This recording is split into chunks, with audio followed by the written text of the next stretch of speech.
All glories to Guru and Gauranga. So now I would like to speak on the subject matter of diksha. This word,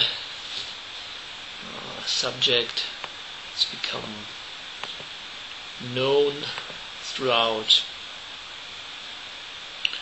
the world more and more in the recent times. And what I see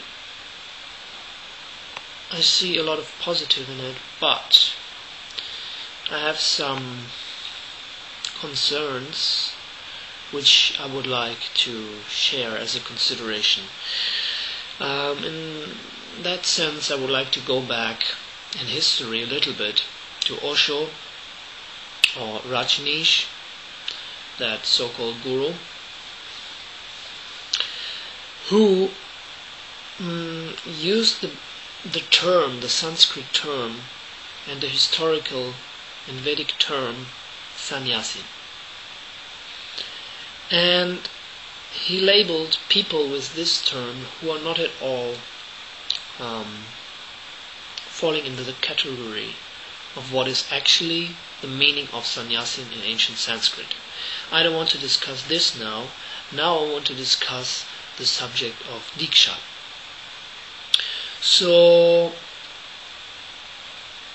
I want to discuss what is the actual root meaning of diksha. First, of course, I want to briefly mention what is nowadays being taught and practiced as diksha. So there's a practice of transferring energy which is received by some kind of initiation and passed on to other living beings in order to give them a sense of oneness. It's also known as oneness diksha. There are a lot of videos and websites on that subject matter.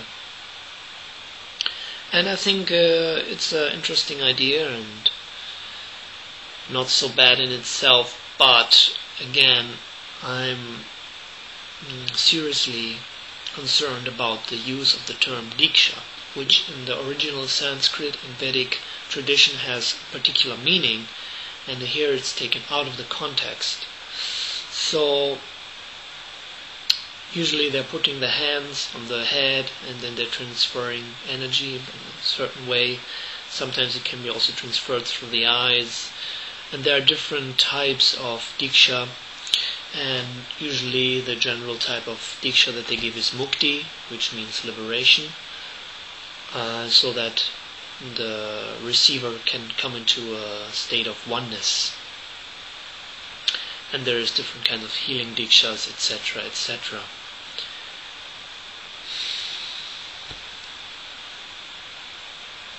So there is an energetic harmonizing effect.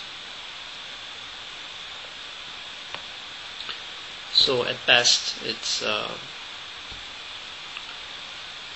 hope is there that this will change the person's life. Etc., etc., with so many nice side effects. So now I want to give into consideration some ancient Vedic definitions. So the definition for diksha, there is one definition for diksha from the Shastra. It's called diva-jnana yato datyat puryat papasya sankshayam tasmat diksheti saprokta desikais tattva kovidai. That spiritual undertaking which awakens divya-jnana, transcendental knowledge, and destroys all sinful reactions at the root is called diksha by authorities learned in the absolute truth. So, then in consideration that my grand spiritual master gave to think is, how can one who is unable to vanquish your conception as the enjoyer of this visible material world be able to liberate your mind? So we are back again with the diksha concepts. So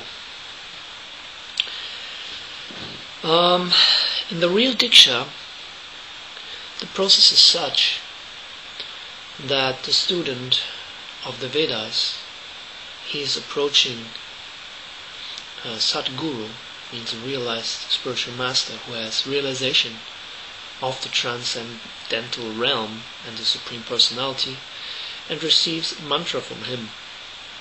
And these mantras are chanted at 3 junctions of the day in a special manner, in a special amount, and there is a whole process of understanding the meaning of the words, of remembering the deity of the mantra, surrendering to the deity, offering oneself, etc. And in that process, diva-jnana, transcendental knowledge,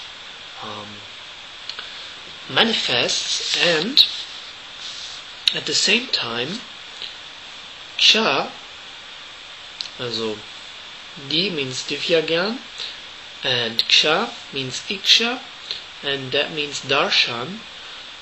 You have darshan of the transcendence, and everything becomes explained.